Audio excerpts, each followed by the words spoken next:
Hello viewers, and welcome to another episode of Elections by Numbers. Today we are talking about the Hoosier State. What exactly a Hoosier is, I don't know still. Regardless, today we're talking about Indiana. There have been many famous Hoosiers over the years, to name a few.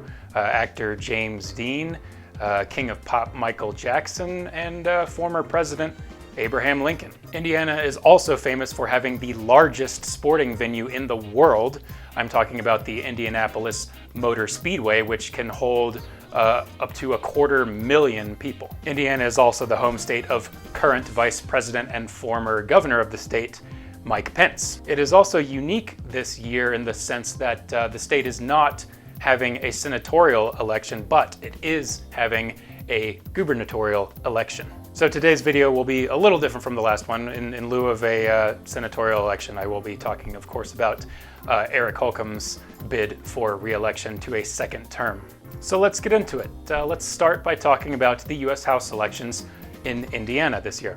Indiana is a state with 9 congressional House districts and 11 Electoral College votes. The current balance of power in the House for the state is 7 Republicans to 2 Democrats, and has been that way since 2012. As is the case with most states, the 2 Democratic-controlled districts are covering more urban areas. Indiana's 1st district covers the town of Gary, Indiana, which shares a coastline with Chicago, Illinois, and Indiana's 7th district covers Greater Indianapolis, the state's largest city and capital.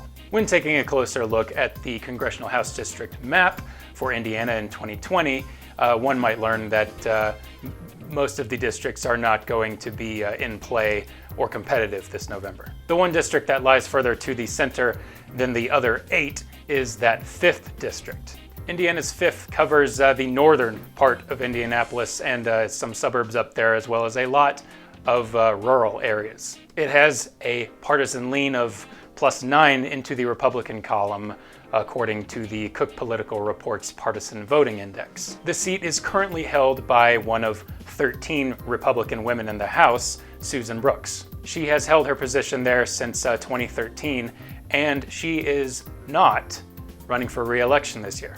Losing an incumbent of nearly 8 years might deal a slight blow to the Republican Party in this district come November. Democrats are hopeful that, as was the case in 2018, suburban voters, and specifically suburban women, will come out to vote for their candidate. This might seem a lofty goal, though, given the fact that District 5 has not had Democratic representation since 1993. Another statistic that works in the Democrats' favor is the increase in voter turnout from 2016 to 2018. Okay, now, bearing all this in mind, let's ask the important question. Could this district possibly flip in November? Let's take a look at how the state votes as a whole when it comes to the House. Let's bring up that first line graph. So here now we're looking at the last 10 years of voting in the state of Indiana for the House. You'll notice right off the bat that Hoosiers tend to vote in much greater numbers during presidential years than non-presidential years. Republicans also have consistently been outvoting Democrats, sometimes by 200,000 votes or 300,000 votes. 2016 saw a particularly good surge for Republican turnout. But then you look beyond 2016, you'll see that 2018 had pretty good numbers for both parties. While Republicans still have an edge on Democrats that year, it's important to note that the fall off from 2016 to 2018 was less severe for Democrats.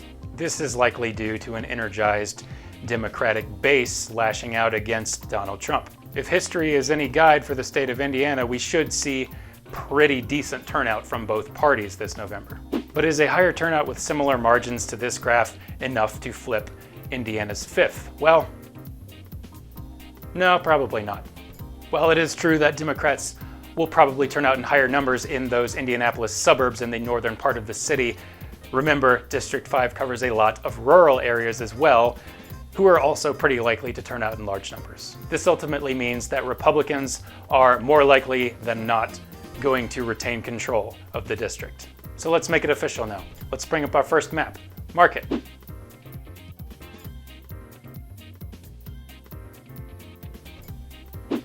So we've seen no change in the House so far. Now let's take a look at Indiana's gubernatorial election for 2020. In the red corner, we have incumbent Republican Governor Eric Holcomb, seen here. Holcomb is wrapping up his first term as governor of Indiana this year and is eligible to rerun for a second term, which he announced he is planning to do. Holcomb was elected to his position in 2016 after his predecessor, Mike Pence, became the vice president. In the blue corner, we have a man named Woody Myers. Myers might be considered relatively unknown in the state currently. He previously held the position of health commissioner for the state of Indiana and then briefly for New York City. He also ran on the Democratic ticket as a representative for Indiana's 7th, which covers greater Indianapolis, back in 2008, but was defeated in the primaries. So his political background is somewhat lacking in this case. On the other hand, his background in the health industry might ring true for many Hoosiers come this November because of our present circumstances, of course. Myers does face a pretty substantial uphill battle, though. Indiana has not had a Democratic governor since 2005, but the state hasn't always been that way. For the 16 years prior to 2005, the governorship was held exclusively by Democrats. It looks at first glance like Indiana is definitely trending Republican, but we'll get into that later. For now, let's take a look at some numbers that show how Hoosiers vote for their governors. What you're looking at now are figures for the gubernatorial to House vote ratio. What these numbers show is the likelihood that a voter for a given party is to vote for a gubernatorial candidate relative to a House candidate of that same party.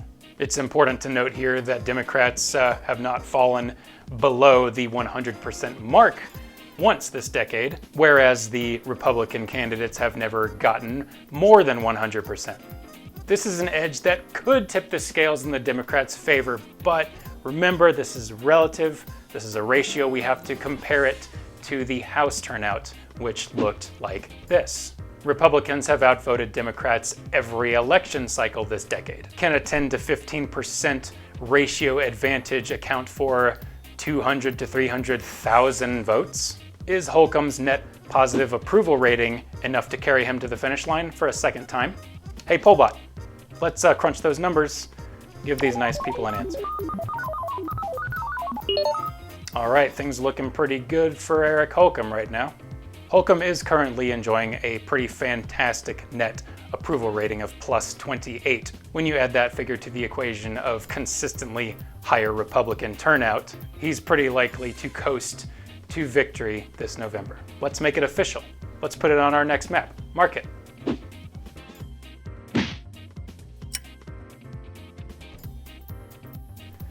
Moving right along, it is now time to talk about the presidential election of 2020, starring President Donald Trump and likely Democratic challenger Joe Biden. In the case of Indiana, Republicans have reason to feel pretty good about this year. This is a state that went for Donald Trump in 2016 over Hillary Clinton by a very generous 19% of the vote. Specifically, Trump received 56% and Clinton received 37%.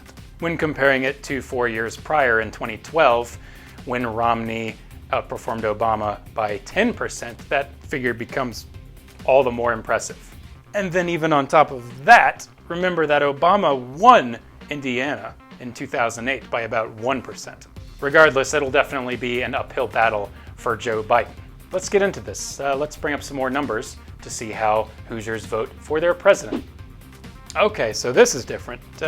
Democrats started off at nearly 101% vote ratio, president to House, and then decreased that ratio by about 3% by the next presidential election cycle. Whereas Republicans started at about 105% and increased their ratio to nearly 108%. Remember earlier when I said that Democrats' gubernatorial to House vote ratio was higher than Republicans? Well, that's not the case here. Republicans in the state are generally more enthused to vote for a president relative to a governor. So the last part of the equation we need to predict the presidential outcome for 2020 in Indiana is the net approval rating of the incumbent President Donald Trump. And as of this video, he is enjoying about a +9 net positive approval. So Net positive approval, great turnout numbers for Republicans, better turnout ratio than Democrats. I think we know how this is going to end, but what the heck. Pollbot, let's extrapolate now. And as I suspected, Donald Trump is likely going to take the state of Indiana by about 19% this November. While this is a pretty substantial deficit for the Democrats, it's also important to note that the percentage didn't increase beyond the 19% gap from 4 years ago. So Democrats in the state might almost view that as a positive, but probably not. Now that we have the figures, let's make it official and put it on our next map. Mark it.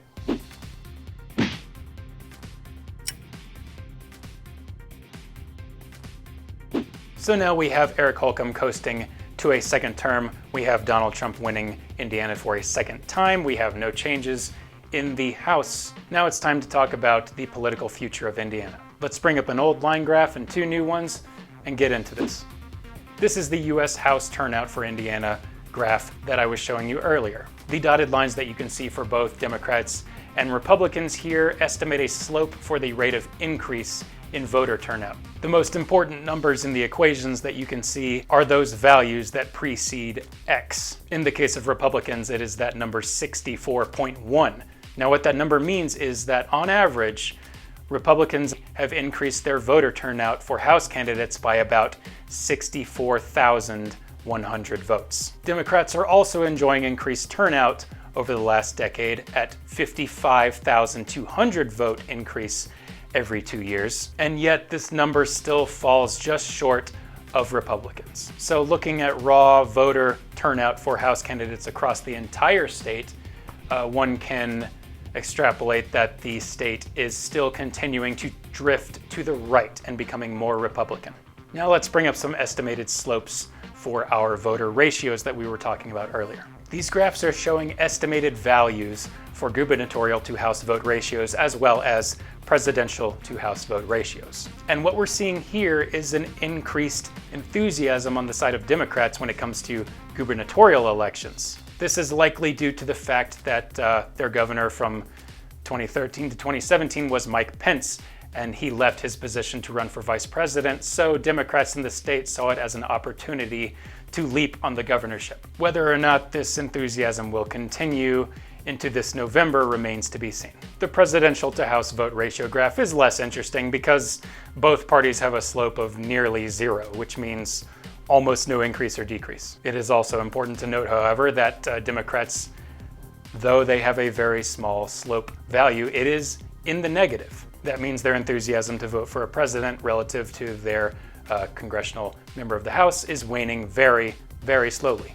As far as the future of Indiana is concerned, we are much more likely to see a Democratic governor in the state before we see another Democratic presidential candidate take the state. I also don't see any House districts flipping anytime soon. I give it 10 more years. And now that we've covered all of our sections, it's time to thank you, the viewer, for tuning in today for our second episode of Elections by Numbers. If you like what you saw today, please, please, please hit that subscribe button so you can get updates on new content as it becomes available. I'm planning to upload every Monday and Thursday. I'm also on Twitter, and I will be posting on that account what state I am covering next ahead of the scheduled release date. So if you want to stay ahead of the curve, please give me a follow on Twitter. The link is in the description. Thanks again for watching, and thank you for voting. See you next time.